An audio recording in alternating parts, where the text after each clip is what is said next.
E daí, o que acontece? Eu acredito que a resposta para essa pergunta seja sim, né? Na minha concepção, na minha opinião, sim, é possível. Exatamente, endocrinologista de elite. Não significa só que você vai passar na prova e obter o seu título de especialista, mas muito mais que isso. Para que você se torne um endocrinologista realmente à altura do título de especialista, você vai conseguir atuar com excelência no dia a dia na endocrinologia, e é isso que a gente mais preza.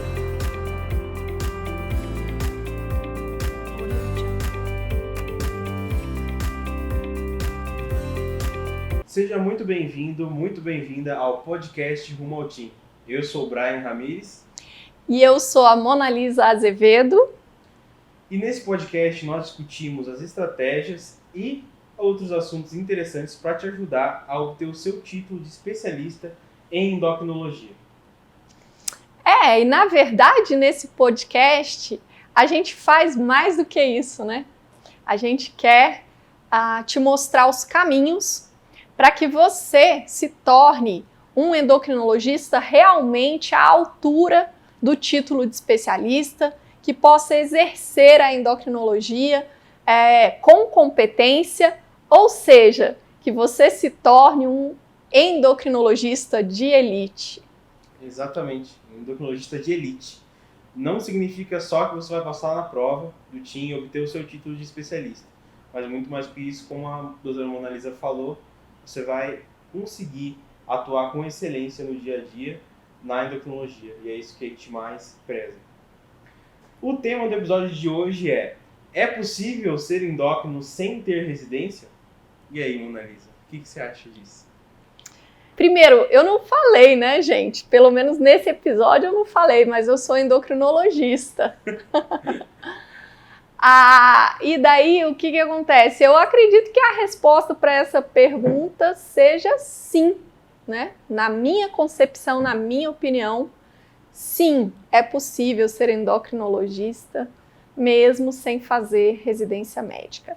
E mais, é possível ser um endocrinologista de elite, mesmo sem fazer residência.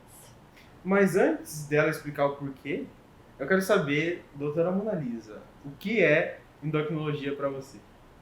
Uau! O que é endocrinologia para mim? Gostei dessa pergunta.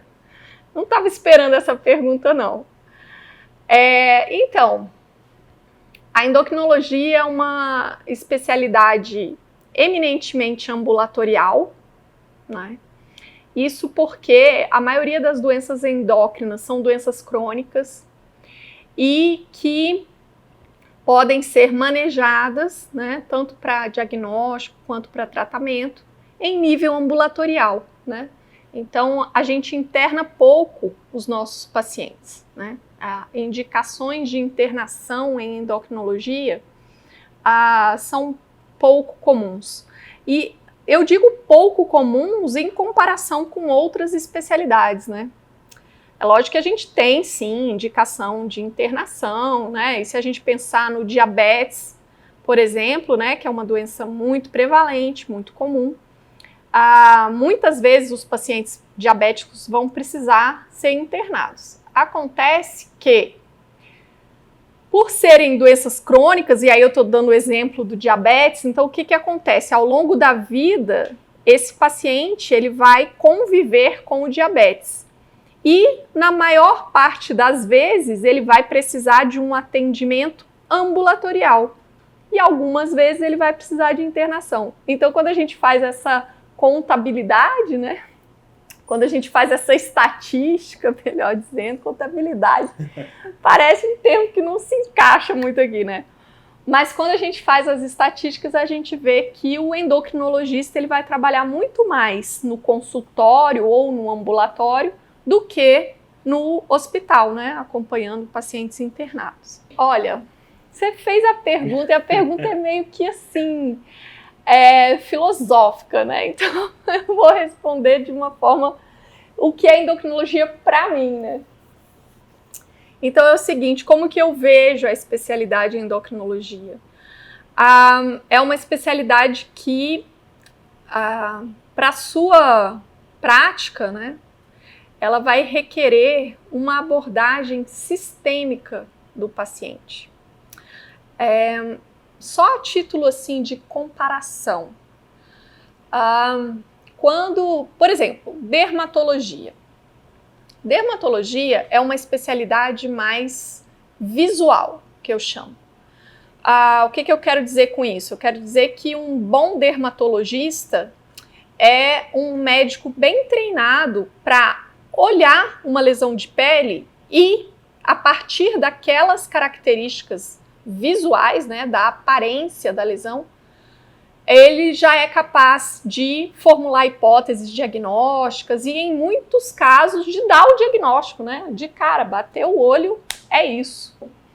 A endocrinologia não é assim, né? A endocrinologia já é uma especialidade que vai requerer uma boa investigação clínica, né?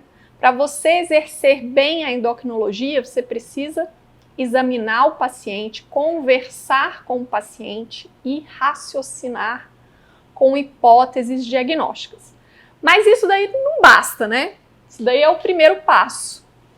Depois você vai precisar, isso também é uma outra condição quase que invariável, né? Você vai precisar de dosagens hormonais que possam te direcionar, né, te encaminhar no raciocínio, ou para diagnosticar alguma doença ou para excluir, né, as suas hipóteses. Então,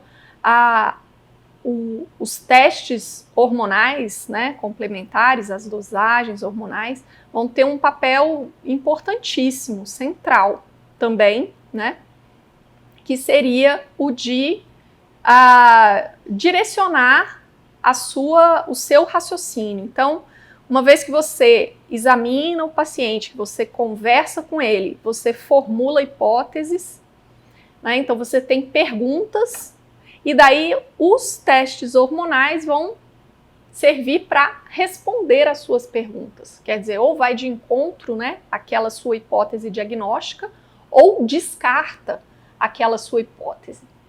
E aí, ainda na sequência, né, do que é a nossa atuação em endocrinologia, a gente tem os exames de imagem, né, que muitas vezes vão ser importantes também. Agora, isso numa sequência, né? Então, esse caminho, né, da investigação propedêutica, né, com o exame clínico, seguido dos exames hormonais e, por último, dos exames de imagem, é o caminho. Agora, se você inverter essa ordem, Brian, lascou.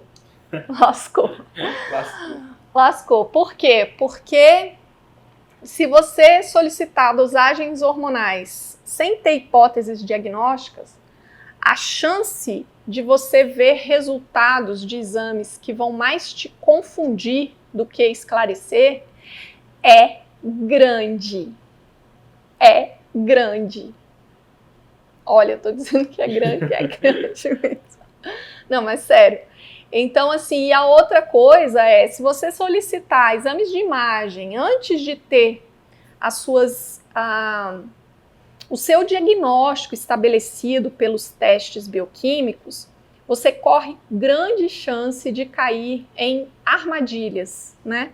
A nossa principal armadilha é o chamado incidentaloma, que é aquela lesão descoberta em alguma glândula endócrina, descoberta ao acaso e que não tem significado clínico. Então, o que acontece? Daí aparece lá uma lesão e aí você vai achar que aquela lesão é a responsável pelas manifestações clínicas do paciente e muitas vezes não é, né? Mas até você separar a joio do trigo é complicado. E então, assim, é aquela história, né? Se você solicita um exame e acaba descobrindo uma lesão incidental que não tem repercussão clínica, você acaba comprando um problema. Porque uma coisa é, por exemplo, o paciente ter lá, né, um incidentaloma hipofisário, por exemplo. ou tireoidiano, enfim. E não saber que tem. E esse incidentaloma realmente não ter, né, impacto nenhum, repercussão clínica, consequência nenhuma. E daí uma coisa é o paciente conviver com esse incidentaloma pela vida inteira, morrer de outra causa, com 99 anos, e sem saber que tinha isso. Isso é uma situação. Outra situação é você e o seu paciente, principalmente o seu paciente, saber que ele tem uma lesão, né? Em uma glândula endócrina qualquer, enfim. Porque isso gera toda uma circunstância, né? Porque isso vai implicar em... Meu Deus, mas será? Mas será que isso daqui, que esse nódulo que eu tenho realmente não quer dizer nada? Mas será que isso aqui não pode ser câncer? Mas será que não vai virar câncer? Enfim, então isso gera toda uma investigação complementar a mais, e etc, etc. E acaba criando um estigma também para o paciente, né? Então, ou seja, misturar a ordem, alterar a ordem dos tratores aqui, vai dar ruim. Você acredita, assim, uma pergunta meio fora da pauta, que isso é algo tem um pouco daquela princípio de economia que chama navalha de Ockham, que fala o seguinte, que sempre que você tem um problema de alguma coisa, na maioria das vezes a solução vai ser a mais simples, ou a causa vai ser a mais simples, né? Então, assim, as pessoas ficam muito ali procurando algo complicado, algo que, eu acho que parece isso, mas vamos procurar mais ali, do que em vez de ir no que parece ser mais simples. Você acha que tem um pouco disso? Acho que tem. E tipo assim, para o médico, nessa circunstância, né, quando ele está nesse contexto de solicitar um exame de imagem, né, por exemplo, uma ressonância, um ultrassom, uma tomografia, que não estava indicado naquele momento. Sabe o que acontece? Eu acho que é uma boa comparação. É tipo assim, começa a procurar pelo em ovo, né? Então, assim, eu acho que bem se aplica a isso, né? Que às vezes as coisas são mais simples e se começa a procurar uma complexidade onde não existe, né? E isso gera um estigma, isso gera uma série de consequências que, assim, que definitivamente não são o caminho, né? Porque, de repente, você começa a atrapalhar mais do que ajudar. Então, eu definiria a endocrinologia. Para mim, a endocrinologia é isso. É uma especialidade com essas características, eminentemente ambulatorial e que, para ser bem praticada, ela precisa de uma abordagem sistêmica, né? Só lembrar que o hormônio circula, né? Se o hormônio circula, então as doenças endócrinas impactam no organismo como um todo. E que requer, então, uma sequência de investigação, né? As dosagens hormonais são muito importantes, os exames de imagem, quando, né, necessários, eles são muito importantes, fundamentais, mas existe uma sequência para isso, que permite você ir no caminho certo, né? É isso. Bom, a gente entrou um pouco a mais mais a fundo no filosófico. Mas, assim, por que você acha que vale a pena se tornar endocrinologista, né? Por que você acha que, se alguém aí que está nos ouvindo ou assistindo está tentando trilhar esse caminho para obter o título de especialista em endocrinologia, por que você acha que vale a pena ele continuar nesse caminho? E o que você diria para alguém, se você pudesse dizer alguma coisa, o que você diria? Então, a endocrinologia, eu acho que assim, que eu nem preciso fazer muita propaganda, né? Eu acho que eu nem preciso, porque a endócrino já é meio que do senso comum, né? Que é uma especialidade interessante, assim. por essa característica, talvez, da medicina ambulatorial, né, isso traz, do ponto de vista pessoal, né, de vida pessoal, um conforto para o médico que outras especialidades não oferecem, né? Então, o fato de você poder trabalhar em horário comercial, né? O fato de você, pelo próprio conceito da especialidade, então o que acontece? Você está inserido em um contexto de poucas urgências e emergências, então a atuação prática é muito ambulatorial. Portanto, na vida real, isso significa que os endocrinologistas, em geral, eles trabalham no consultório ou em um ambulatório de um hospital, de uma clínica, enfim. Então, é um trabalho mais normal, né? Com uma carga horária mais normal. E isso significa qualidade de vida, né? E qualidade de vida é algo que está cada vez mais em moda. Ainda bem, né? Então, essa eu acredito que seja a principal vantagem da especialidade. E agora isso tem implicações também, né? Porque se é uma especialidade que oferece isso, ela também vai ser mais concorrida, né? Vai ser mais disputada entre os médicos, né? Então, isso nos sinaliza para todo o contexto da endocrinologia, né? Inclusive, eu tenho até algumas estatísticas aqui. Legal. Em 2018, o Brasil apresentou aqui na estatística 452 mil médicos, né? Então, daria 2 médicos para cada 1.000 habitantes. E 62%, no caso 282 mil, são especialistas em alguma área. E desses especialistas, 5.210 são endocrinologistas. Olha, peraí, são quantos médicos no Brasil? 452 mil médicos. 5.210 são endocrinologistas. Pois é, de 452 mil, a gente tem 5.000 endocrinologistas. Isso dá quantos por cento aí, Brian? Eu acho que dá menos de 1%. 450 para 5.000? Dá um pouquinho mais de 1%, tá bom. Então, pensa bem, 1% dos médicos brasileiros são endocrinologistas. Então, se você parar para pensar, apesar de a especialidade ser concorrida, ainda existe espaço, né? Ainda existe espaço, porque se a gente tem uma população de 200 milhões de habitantes, e aí a gente tem 5.000 endocrinologistas, então assim, é lógico que essa é uma análise bem grosseira só dos números gerais, né? Mas a gente vê que ainda existe espaço, né? Sim. Os dados estatísticos mostram que ainda existe espaço. E outra, isso eu posso falar da minha percepção pessoal, né? Existe demanda, né? Tem muitos pacientes com doenças endócrinas precisando ser atendidos por especialistas.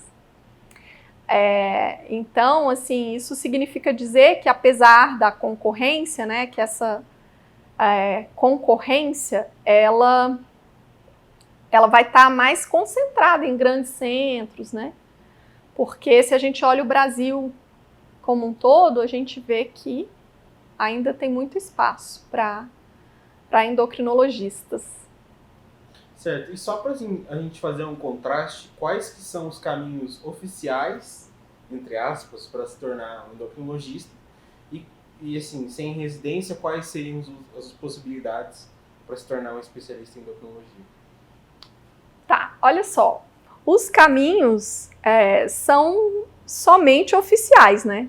A gente não tem, assim, caminho que não seja oficial. E olha, eu tô falando isso e parece, assim, que é óbvio isso que eu tô falando, mas na cabeça das pessoas, inclusive dos próprios médicos, o raciocínio não é esse.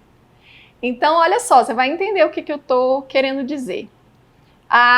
Existem 2 caminhos oficiais para você se tornar endocrinologista.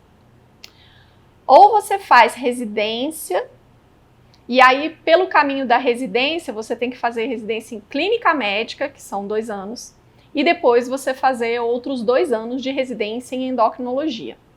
Ao concluir, se você conclui a residência com êxito, né, se você é aprovado na sua residência, automaticamente você vai receber o título de especialista em endocrinologia, você se torna endocrinologista. Mas, se você não fizer residência, também existe uma forma, que funciona assim. Você vai precisar comprovar que você atuou, que você atua, né? Como isso vai ser um pré-requisito. Você vai precisar comprovar que atua ou atuou em clínica médica e também que atuou em endocrinologia. E aí, você tendo esse pré-requisito, você estará apto a se inscrever para a prova de título de especialista, a prova do TIM. E daí, se você for aprovado nesta prova, você recebe o título de especialista em endocrinologia. Então, veja, esse caminho é um caminho oficial. Ele não é um caminho tipo underground, sei lá, um caminho, né? Não, ele é um caminho oficial. Mas a gente tem, né, assim, um raciocínio natural de que o caminho para se tornar especialista é a residência, como se esse fosse o único caminho, mas não é. Existe um caminho, o outro caminho, que também é oficial, né, para se tornar especialista sem fazer residência. E esse caminho, sem a residência médica, o pré-requisito para ele é comprovação de atuação prática na especialidade, no nosso caso na endócrino, e também na especialidade que é pré-requisito para ela, no nosso caso, a clínica médica. Ou seja, eu não falei que se você não fizer residência, você tem que fazer uma pós-graduação. Eu não falei que se você não fizer residência, você tem que fazer um estágio num serviço credenciado, taranã. Não falei isso. Aliás, eu não falei que se você não fizer residência, você tem que fazer estágio em qualquer lugar que seja, ou qualquer coisa. Não. O pré-requisito é você comprovar a atuação prática. E daí, então esse é um caminho oficial. Os 2 caminhos são oficiais, o da residência e também o caminho de comprovar a atuação prática e se submeter à prova e ser aprovado nessa prova, e aí sim receber também o título, né? Então funciona dessa forma, a gente não tem caminho alternativo, a gente tem 2 caminhos oficiais. Mas assim, mesmo que os 2 sejam oficiais, deve haver uma certo preconceito, alguma coisa assim. Você acredita que existe? Você tem esse preconceito? Então, eu acho que eu não preciso nem falar isso, né? O preconceito, ele está disseminado completamente, né? Então, o preconceito é das pessoas, o preconceito é dos próprios médicos, né? E daí, você quer saber de mim? Se eu tenho preconceito? Se você tem, ou se você já teve, né? Então, pois é. Então, eu vou te contar, já que a gente está aqui, né, conversando numa boa, abertamente. Então, eu vou te contar. Olha, vou te contar um resuminho da minha vida. É assim, a minha trajetória foi muito dentro da caixinha. Eu estudei medicina em uma universidade federal. E aí eu terminei a faculdade de medicina e eu prestei a prova de residência para clínica médica, já entrei, né, automaticamente na residência de clínica. Terminei a residência de clínica e já entrei direto na residência de endócrino. Quando eu estava no segundo ano, né, no R2 de endocrinologia, eu fui prestar a prova de título de especialista em endocrinologia. Na verdade, o médico que faz residência, ele já automaticamente, como eu falei, ele já é especialista. Mas muitos que fazem residência médica querem também o título de especialista, aquele que você tem que se submeter à prova. E esse foi o meu caso. Eu queria também esse título. Então, eu prestei a prova, eu ainda era residente, né? E eu fui aprovada, então, residência concluída, prova de título aprovada. Então, assim, eu me tornei endocrinologista e ainda durante a residência, eu também prestei um concurso aqui em Brasília para trabalhar como endocrinologista no Hospital Universitário da UNB, que é a Universidade de Brasília. E aí, então assim, meu esqueminha era todo dentro da caixinha. E aí eu não conseguia ver, né, a possibilidade de alguém ser especialista sem fazer residência, né? Então eu tinha preconceito, sim. Tinha sim. E aí, quando eu fui, né, já como endocrinologista, que eu fui para a universidade, né, para o hospital universitário, daí eu comecei a fazer doutorado, e aí eu comecei a dar aulas, né, e eu comecei a dar aula em curso de pós-graduação em endócrino. Então, assim, eu tive várias experiências letivas, porque eu dei aula em faculdade de medicina, também eu dava aula também lá dentro da UNB, né? Mas eu também comecei a dar aula em cursos de pós-graduação, né? E daí o que aconteceu? Pós-graduação lato sensu, esses que não existe um pré-requisito, né? Então, qualquer médico que se forme, se ele falar, eu quero fazer uma pós-graduação, ele pode fazer em qualquer especialidade, né? E daí foi quando eu comecei a dar aulas assim, quando eu comecei, que os meus horizontes começaram a se abrir. E daí eu comecei a conviver com colegas médicos que não fizeram residência, mas que tinham uma competência, uma habilidade, uma determinação, enfim, que eram suficientes para que eles se tornassem endocrinologistas e igualmente capazes, assim como aqueles que faziam residência. Então, assim, eu tive, sim, muito preconceito, até que, a partir de um determinado momento, eu comecei a ver que o mundo é maior do que isso. E daí, a partir disso, né, é que eu mudei a minha forma de pensar e hoje eu vejo que o que importa, até como diz um mentor nosso, né, Brian? O que importa é o resultado. Então, eu acho que essa máxima, ela se encaixa bem aqui. Porque o que importa não é o caminho pelo qual o médico percorreu. O que importa é como é que ele atua, como é que ele se porta, como que ele lida com as doenças, qual é a habilidade que ele tem. Então não importa se foi através de uma residência, foi no serviço de residência super mega reconhecido e valorizado, não, foi num serviço de residência pequeno, né, menos conhecido, tarará.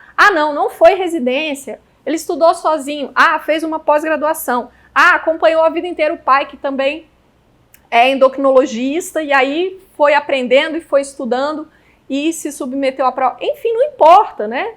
Todos os caminhos levam. Então, hoje eu penso assim. Muito legal, né? E, assim, mais uma curiosidade, assim, né? Porque você disse...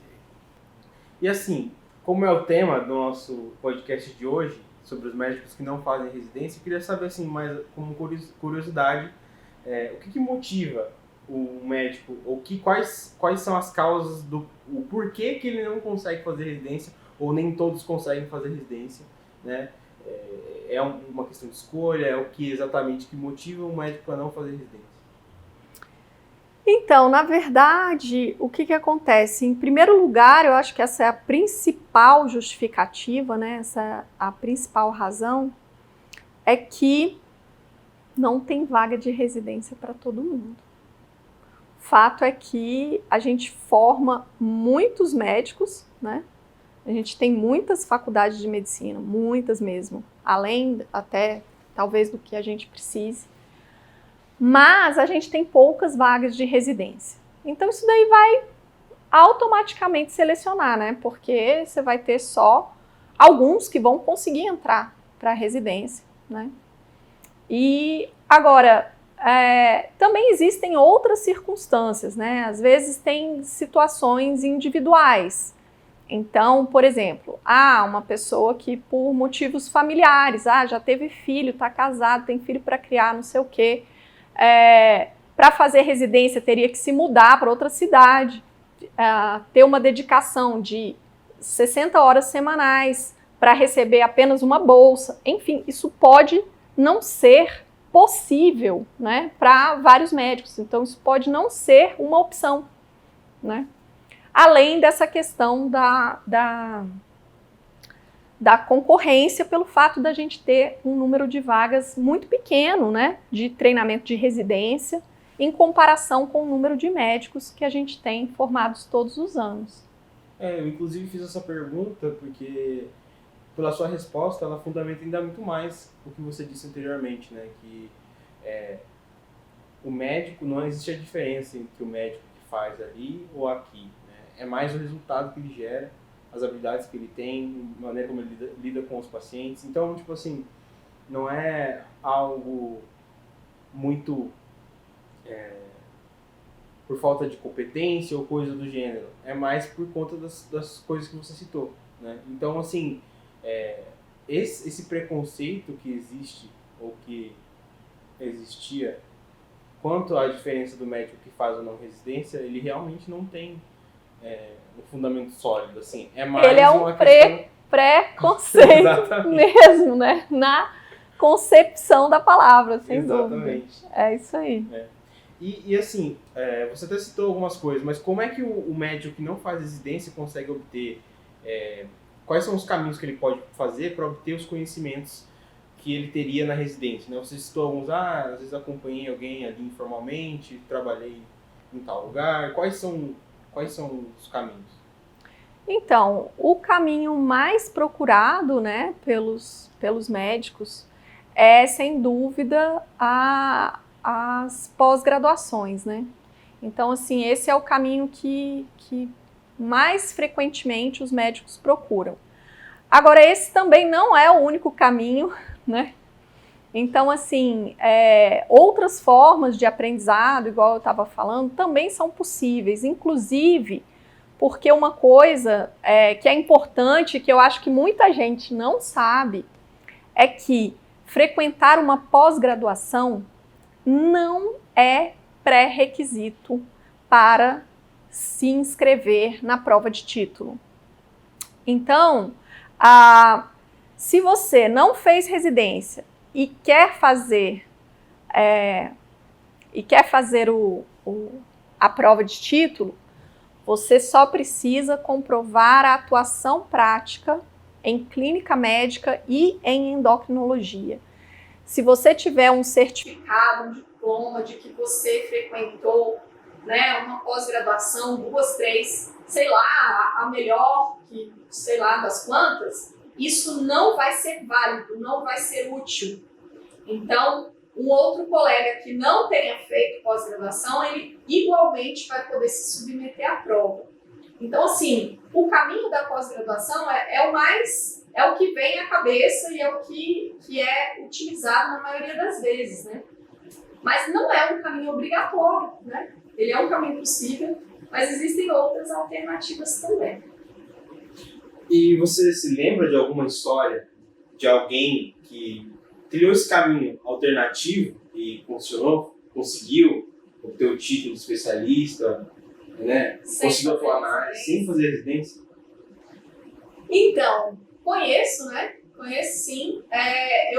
Aliás, eu queria complementar o que eu estava falando, que eu falei sobre pós-graduação ou outras formas, porque, assim, esses caminhos, né? Então, você fazer uma pós, você acompanhar um serviço, você fazer um estágio, né? Não remunerado, enfim, são formas de você adquirir conhecimentos. Porque eu estou falando aqui que para se inscrever na prova, você não precisa desse pré-requisito, né? Você nem tem como colocar lá, nem se você quiser falar, mas eu não quero colocar o meu certificado, não, mas isso aqui não cabe.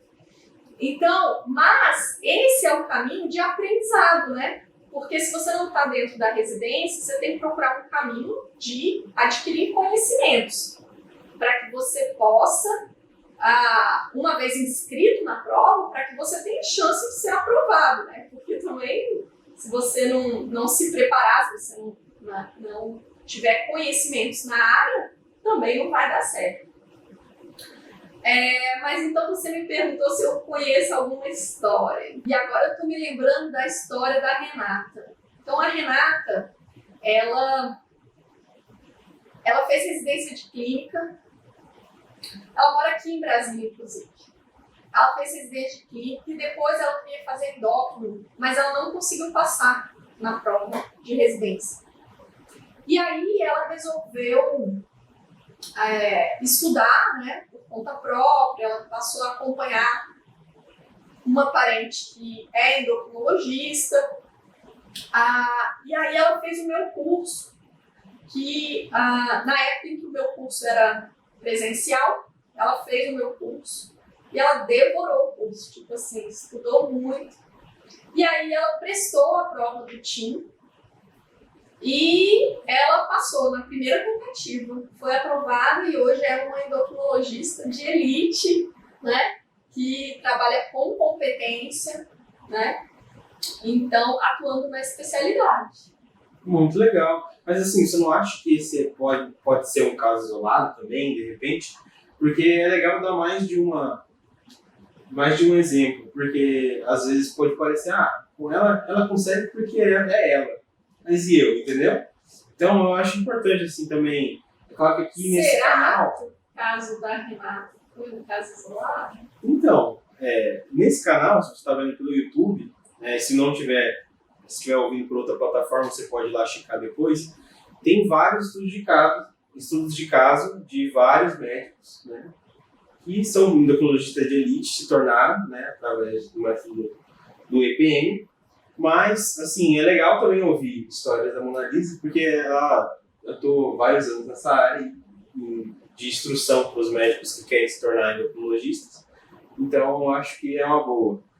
Então, você quer que eu te conte um outro exemplo para te mostrar que o caso da Renata não é um caso isolado? Eu posso te afirmar com 100% de certeza que não é um caso isolado, tem muitos outros. E aí, pensando aqui, né, para te contar uma história de um outro caso, tem a Grazi. A Grazi, ela mora em Uberlândia e ela é ginecologista. E daí, atuando como ginecologista, ela começou a atender muitos pacientes com hiperprolactinemia, pacientes com disfunção tireoidiana. E daí isso começou a despertar um interesse nela em endocrinologia. E aí a Grazi, ela resolveu aprender mais, né, sobre endocrinologia. E aí o que ela fez? Ela fez uma pós-graduação em endócrino. Esse foi o caminho que ela encontrou para aprender sobre, né, ter os conhecimentos sobre a especialidade, para começar a ficar experimentada, botar o pezinho na água, né? E daí, depois que ela terminou a pós-graduação, ela fez o meu curso. E aí, a Grazi fez o meu curso quando ele já era em módulos online. ainda não em plataforma digital, mas já era um modelo de curso gravado. E aí ela fez a prova e passou na primeira tentativa também. Uau! E hoje ela tem as duas especialidades, ela é ginecologista e endocrinologista. Muito legal.